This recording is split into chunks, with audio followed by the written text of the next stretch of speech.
+2 എക്സാമിൽ maths exam ടൈമിൽ ക്ലാസ്സിൽ നിന്ന് അധ്യാപകൻ അഡീഷണൽ ഷീറ്റ് സീല് വെച്ചത് കൊടുക്കേണ്ടതിന് പകരം സീല് വെക്കാത്തത് മാറിക്കൊടുക്കുകയും എക്സാം ടൈം കഴിഞ്ഞ് ആൻസർ ഷീറ്റ് തിരിച്ചു കൊടുക്കുമ്പോൾ അത് തെറ്റായിപ്പോയെന്ന് മനസ്സിലാവുകയും ചെയ്തു.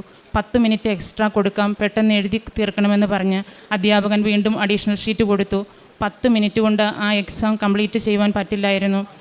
മകളുടെ ടെൻഷനും കാരണം മകൾക്കൊന്നും രണ്ടാമത് എഴുതുവാൻ കഴിഞ്ഞില്ല. ബാക്കി എല്ലാ എക്സാമും വളരെ ഈസിയായി എഴുതി വരികയും ഈ എക്സാമിൽ ഇങ്ങനെ ഒരു പ്രതിസന്ധി വരികയും ചെയ്തതിനെ തുടർന്നാണ് ഞാനിവിടെ വന്ന് ഉടമ്പടി എടുത്ത് മാതാവിന് മകൾ എഴുതിയ ആൻസർ ഷീറ്റും ആ ആൻസർ ഷീറ്റ് നോക്കാനായി ഈശോ നിശ്ചയിച്ചിരിക്കുന്ന അധ്യാപകനെ സമർപ്പിച്ചുകൊണ്ട് നിയോഗം വെച്ച് ഉടമ്പടി എടുത്തത്.